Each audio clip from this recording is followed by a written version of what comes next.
Capítulo 8. Manancial ou cisterna. Não há nada que diga a verdade a nosso respeito como cristão, tanto quanto nossa vida de oração. Martyn Lloyd-Jones. Tive o privilégio de nascer e crescer em um lar cristão. Aprendi desde criança a importância de cultivar um tempo devocional com Deus, tanto por preceitos como pelo exemplo dos meus pais. Eu soube que devemos cultivar esse momento diário de buscas a sós com o Senhor. Quero falar nesse capítulo acerca de outro elemento essencial ao relacionamento com Deus, que também abrange o nosso envolvimento com as Escrituras Sagradas que abordei anteriormente. Trata-se da busca diária. Trata-se de algo óbvio e, ao mesmo tempo, ignorado ou, no mínimo, negligenciado. Comecemos pela palavra profética liberada por Jeremias. Porque 2 males cometeu o meu povo. A mim me deixaram o manancial de águas vivas e cavaram cisternas rotas, que não retêm a água. Jeremias 2:13. No dia em que Deus liberou essa palavra por meio do profeta Jeremias, não havia água encanada e o povo dependia dos mananciais para sua sobrevivência. Contudo, tanto pela falta de mananciais, que não eram encontrados em qualquer lugar, como pelo comodismo de não precisarem buscar água todos os dias, as pessoas passaram a usar cisternas. A cisterna era um reservatório de águas da chuva e era muito prático, uma vez que, pelo fato de armazenarem água, ela evitava o esforço da caminhada diária em busca de uma fonte. Temos muitos exemplos bíblicos de pessoas indo a poços ou fontes, às vezes bem distantes, para buscar água. Entre esses episódios descritos na Bíblia, podemos destacar o encontro de Jacó com Raquel, Gênesis 29, do 1 ao 10, e o encontro de Jesus com a mulher samaritana junto à fonte de Jacó, João 4, versos 5 ao 14. Era essa uma realidade comum a todo o povo da antiguidade, razão pela qual Deus escolheu justamente essa figura para ilustrar a verdade espiritual que o seu povo tanto necessitava ouvir e entender. Qualquer um sabe que há uma diferença na qualidade da água proveniente de uma fonte e a que foi retirada de uma cisterna. Mas o enfoque dado por Deus nesse texto não é a qualidade da água, e sim o fato de que, espiritualmente falando, no paralelo estabelecido por Deus, as cisternas não funcionam. O Senhor chamou de rotas as cisternas que o seu povo vinha cavando, enfatizando que elas não podiam armazenar água. Estamos falando da diferença entre beber da fonte ou de um reservatório. Portanto, nessa comparação que o Senhor fez, a conclusão é uma só. Quem bebe da fonte tem a água, ao passo que quem tenta fazer uso de reservatório acaba ficando sem ela. Muitos de nós achamos que é possível driblar o princípio da busca diária e tentar encher os nossos reservatórios nos cultos semanais. Há pessoas que durante toda a semana não oram, não adoram, tampouco leem a Bíblia, mas acham que frequentar um culto é suficiente para mantê-las abastecidas. Foi exatamente sobre isso que o Senhor falou por intermédio do profeta Jeremias, porque preferimos encher as nossas cisternas em vez de irmos diretamente à fonte? Talvez seja por mero comodismo, mas o fato é que temos falhado numa área vital do nosso relacionamento com o Pai Celeste. Ninguém sobrevive de estoques em sua vida espiritual. Não existe uma espécie de crente camelo que enche o tanque e suporta 40 dias de caminhada no deserto. Entretanto, muitos de nós agimos como se isso fizesse parte da nossa realidade. Erramos em não buscar a renovação diária em Deus.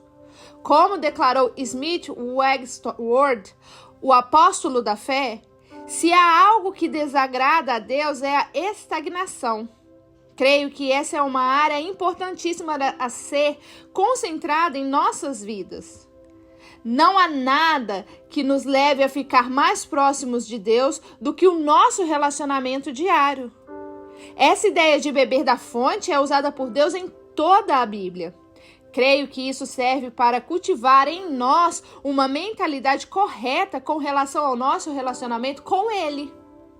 Respondeu-lhes Jesus: se tivesse conhecido o dom de Deus, e quem é o que te diz, dar-me de beber, tu lhes teria, e ele te haveria dado água viva. Replicou Jesus: todo o que beber dessa água tornará a ter sede, mas aquele que beber da água que eu lhe der, se fará nele uma fonte de água que jorre para a vida eterna. João 4, 10, 13 e 14.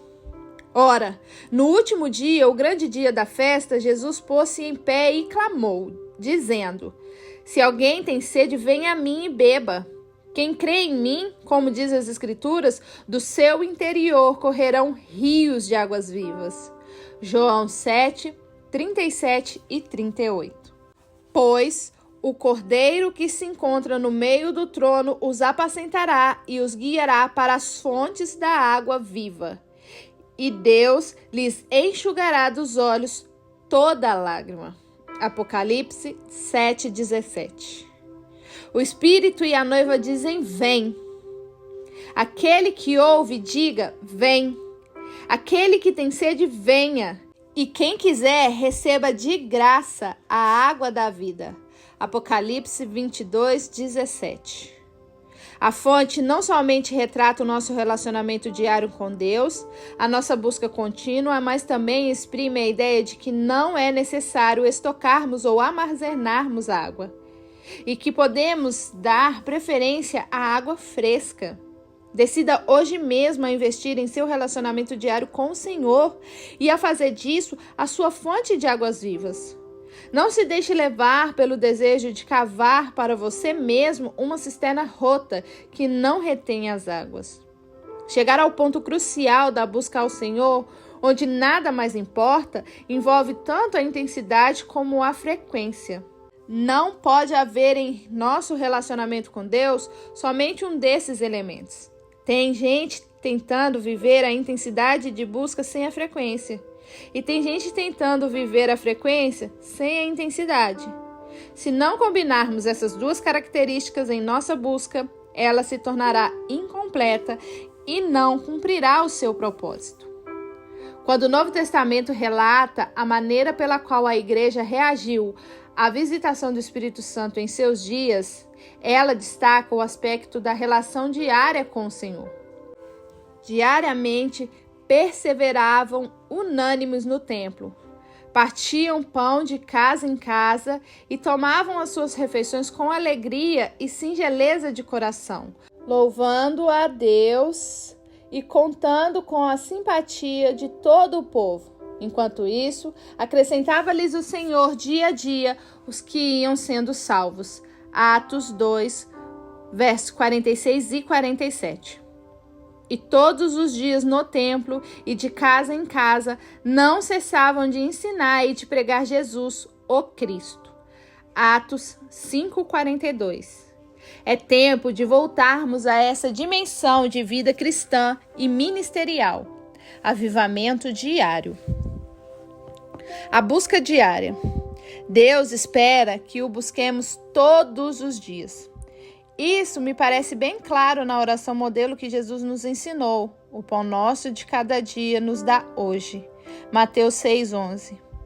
O Senhor Jesus ensinou que devemos nos colocar diante de nosso Pai Celestial e buscar a sua provisão diária. Ele destaca o pão de cada dia, ou conforme uma outra versão bíblica, o pão cotidiano. E nos ensina a pedir que Deus nos dê esse pão hoje. Portanto, esse é um padrão de busca para cada dia de nossa vida. E quanto ao dia seguinte? Devemos voltar a buscar o Senhor a cada novo dia. Assim diz Mateus 6:34. Portanto, não vos inquieteis com o dia de amanhã, pois o amanhã trará os seus cuidados. Basta o dia de hoje o seu próprio mal. Quando o Senhor Jesus nos ensinou a depender de Deus para a nossa provisão, Ele não quis dizer que deveríamos simplesmente ficar sentados e esperar. Ao contrário, Percebemos que o caminho bíblico proposto é o de irmos ao Senhor em oração diariamente. E o próprio texto sagrado sugere que as respostas divinas às nossas orações são liberadas em cotas diárias. Há uma relação entre esse ensino do Senhor Jesus e o que aconteceu nos dias de Moisés com relação ao maná, o pão do céu. Vemos que depois que a nação de Israel deixou o Egito e saiu pelo deserto em direção a Canaã, eles se encontraram em grandes dificuldades para obter o seu próprio alimento, uma vez que em viagem não tinham tempo nem condições de plantar e colher. O resultado foi o envio da provisão divina e diária do maná. Então o Senhor disse a Moisés: Eis que vos farei chover do céu pão, e o povo sairá e colherá diariamente a porção para cada dia, para que eu ponha à prova se andam na minha lei ou não. Êxodo 16:4. A cada novo dia, os israelitas tinham que se levantar em busca do pão.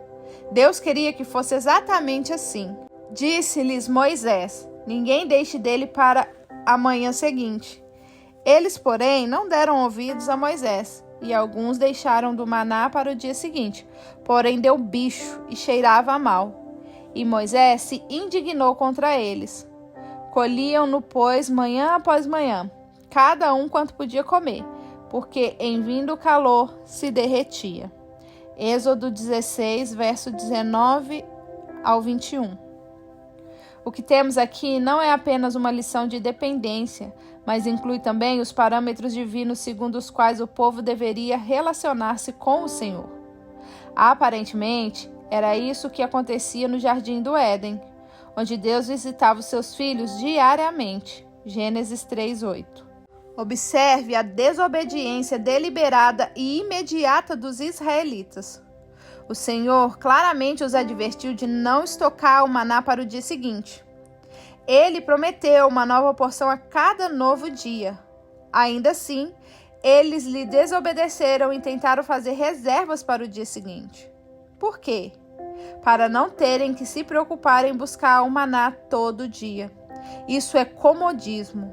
Eu particularmente prefiro fazer uma boa compra no supermercado a ter que ir todos os dias. Buscar a cota de alimento que só sirva para aquele dia. Mas só faço essa opção porque ela não foi proibida por Deus. A verdade é que, semelhantemente ao erro que no futuro as nações de Israel haveria de cometer, trocar o manancial de águas vivas por cisternas rotas, vemos essa geração que saiu do Egito optando pelo caminho mais fácil, e com isso falhando em algo fundamental. E o triste é que ainda hoje, como povo de Deus, estamos repetindo o mesmo erro. Dando continuidade à ideia de que uma vida cristã que se vive dia após dia, repare que Jesus falou sobre uma atitude de renúncia que precisa estar presente na vida de seus seguidores e que deve ser renovada a cada novo dia. Dizia a todos: se também quer vir após mim, negue-se a si mesmo, tome cada dia a sua cruz e siga-me. Lucas 9:23. Através do profeta Isaías, Deus condenou a forma errada como que o povo jejuava e o buscava em seus dias. Apesar da motivação errada e dos tropeços cometidos na carnalidade deles, a Bíblia revela que pelo menos eles estavam fazendo corretamente uma coisa: a busca. Mesmo nesse estado, ainda me procuram dia a dia. Têm prazer em saber os meus caminhos, como o povo que pratica justiça e não deixa o direito do seu Deus. Perguntam-me pelos direitos da justiça. Têm prazer em se chegar a Deus dizendo: porque jejuamos nós e tu não atendes para isso? Por que afligimos a nossa alma e tu não o levas em conta? Eis que no dia em que jejuais, cuidai dos vossos próprios interesses e exiges que se faça todo o vosso trabalho. Isaías 58, verso 2 e 3. A versão Almeida, Revista e Corrigida, optou nesse texto pela tradução cada dia. Portanto, mais uma vez se evidencia que o plano de Deus para o nosso relacionamento com Ele envolve a busca diária. Temos, porém, uma inclinação a errarmos justamente aí. Basta observarmos o que ocorreu com os israelitas no deserto. Mesmo sendo advertidos de não colherem mais do que a porção diária do maná, alguns deles tentaram fazê-lo. Repito, a razão de agirem assim foi puro comodismo, para que não tivessem de levantar cedo e ter o mesmo trabalho no dia seguinte, uma vez que, quando o sol se levantava, o maná se derretia. A humanidade vive procurando atalhos para todas as coisas. Como diminuir o serviço e tornar tudo mais cômodo parece ser uma das áreas em que mais vemos progresso e avanço tecnológico. A ideia é simplificar tudo o que for possível. As crianças de hoje em dia só usam fraldas descartáveis. Temos o freezer, o micro-ondas, a embalagem longa-vida, o telefone celular e uma infinidade de outras coisas que foram inventadas em nome da praticidade. Eu não estou reclamando. Eu, como a maioria, gosto disso. O problema, no entanto, é que temos transferido essa ideia para o nosso relacionamento com Deus. E isso tem acontecido desde o início da humanidade. Os israelitas demonstraram que tinham esse mesmo tipo de pensamento ao achar que poderiam driblar a regra da busca diária. E nós também, milhares de anos depois, continuamos presos a essa mesma forma de pensamento. Não há como trabalhar com estoques no que diz respeito à presença de Deus. Devemos buscá-lo a cada novo dia. O que experimentamos dele num dia não elimina as necessidades de continuar a buscá-lo no dia seguinte. Como registrou o profeta Jeremias, falando da misericórdia do Senhor, elas se renovam a cada manhã. Lamentações 13:23. Não que ela tenha prazo de validade. As cotas do que Deus nos disponibiliza é que são liberadas diariamente para que sempre voltemos à fonte. Há uma renovação diária não só das misericórdias divinas, mas do nosso ser interior. Paulo declarou aos Coríntios: mesmo que o nosso homem exterior se corrompa, contudo, o nosso homem interior se renova dia após dia. 2 Coríntios 4,16. E essa renovação é automática? Não, ela só é alcançada ao buscarmos o Senhor. Smith Wigglesworth declarou: o lugar da Santa Comunhão está aberto para todos nós. Há um lugar onde podemos ser renovados diariamente, recebendo novo poder. Tempo aos pés do Senhor. Muitas vezes tentamos agradar a Deus apenas com o nosso trabalho. Porém, é mais importante para Ele que nos assentemos aos seus pés para termos comunhão com Ele e crescermos espiritualmente. O nosso serviço é importante, não se pode negar, mas estar com o Senhor investindo tempo em sua presença é muito mais importante. Além disso, depois de um tempo de comunhão com Ele, o nosso serviço torna-se muito mais eficaz. Observe um episódio bíblico que Deus fez questão de registrar para o nosso ensino. Ora, quando iam de caminho, entrou Jesus numa aldeia, e certa mulher, por nome Marta, o recebeu em sua casa. Tinha esta uma irmã chamada Maria, a qual, sentando-se aos pés do Senhor, ouvia a sua palavra. Marta, porém, andava preocupada com muito serviço. E aproximando-se disse: Senhor, não se dá que minha irmã me tenha deixado servir sozinha? Disse-lhe, pois, que me ajude. Respondeu-lhe o Senhor: Marta, Marta, estás ansiosa e perturbada com muitas coisas. Entretanto, poucas são necessárias, ou mesmo uma só. E Maria escolheu a boa parte, a qual não lhe será tirada. Lucas 10, 38-42. Enquanto Marta corria com os afazeres domésticos, Maria estava aos pés do Senhor. Todos conhecemos essa história e o que o Senhor ensinou com base no ocorrido. Entretanto, parece-me que muitos de nós nada fazemos para evitar que a mesma situação continue se repetindo. Às vezes, só conseguimos pensar nos compromissos diários, na agenda cheia, em como fazer tudo o que nos agrada. Preocupamos-nos com coisas que não merecem tanto a nossa atenção. Deixamos que o urgente tome o lugar do importante e acabamos invertendo as prioridades. Sei muito bem do que eu estou falando, não só pelo convívio com outras pessoas, mas por mim mesmo. Sou por natureza agitado e não gosto de ficar parado. Se eu deixar as coisas caminharem conforme o meu jeito natural de ser, eu não paro um instante. Sou mais parecido com Marta. No entanto, entendi que na vida com Deus as coisas são diferentes. Aprendi desde o início da minha caminhada com o Senhor que a chave de tudo é o tempo investido em nosso relacionamento com o Pai.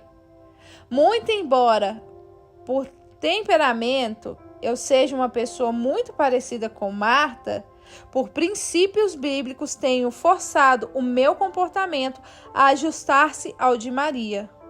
É claro que às vezes tenho as minhas recaídas, mas luto comigo mesmo, pois quero o melhor de Deus. Ninguém tem o direito de desculpar-se dizendo, é o meu jeito de ser.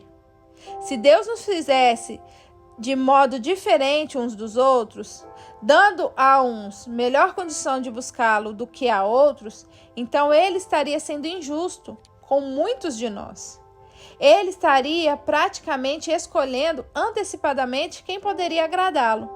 Mas isso não é verdade. Buscá-lo diariamente não é uma mera questão de temperamento, e sim de comportamento. Precisamos aprender as prioridades corretas para crescer espiritualmente.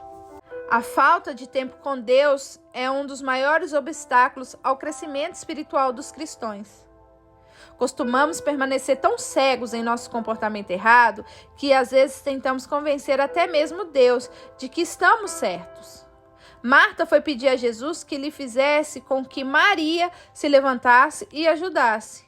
E ela estava certa de que Jesus agiria de uma forma justa, mas não esperava que naquela situação a errada fosse ela mesma. Ela tentou convencer até o próprio Jesus do valor e da importância da sua correria. De modo semelhante, muitas vezes estamos errados e tentamos convencer a nós mesmos e aos outros do contrário. Contudo, as palavras de Jesus são muito fortes e contundentes. Poucas coisas são necessárias, ou mesmo uma só. O que ele estava querendo dizer a Marta? Que de toda a nossa correria, poucas coisas são realmente uma necessidade. Muito do que julgamos ser necessário, na verdade, não é. Por exemplo, observe o nosso consumismo e veja como criamos necessidades. Fazemos o mesmo na administração da nossa agenda diária. Assimilamos muitas coisas que poderiam esperar, como se o mundo fosse acabar em 2 dias. E o resultado não é somente um estresse, mas também a falta de poder espiritual. A presença de Deus é um refrigério e devemos cultivá-la com dedicação. O Senhor Jesus declarou: poucas coisas são necessárias, ou mesmo uma só. Creio que com essa frase, na verdade, ele estava dizendo: pode enxugar sua agenda, porque os seus compromissos, na maioria, não são tão importantes assim. E se você tiver que escolher uma única coisa para fazer, então fique na minha presença. Não estou dizendo a ninguém para parar de trabalhar. Estou falando principalmente de coisas que não precisam necessariamente de serem feitas na hora em que a fazemos. Por exemplo, muitos de nós precisamos assistir ao noticiário todos os dias. Mas será que precisamos mesmo? Muitos de nós achamos necessário nos divertir com um bom filme ou seriado quase todo dia. Mas será que não podemos ter um intervalo maior de dias entre um entretenimento e outro? Porque poucas coisas são necessárias. Você pode questionar-se sobre o nível da importância de muitas coisas que faz, mas o fato é que se você tivesse que escolher uma única atividade em seu dia, por ser a mais importante ou a única que verdadeiramente pudesse ser chamada de necessidade, essa atividade deveria ser a sua permanência aos pés do Senhor.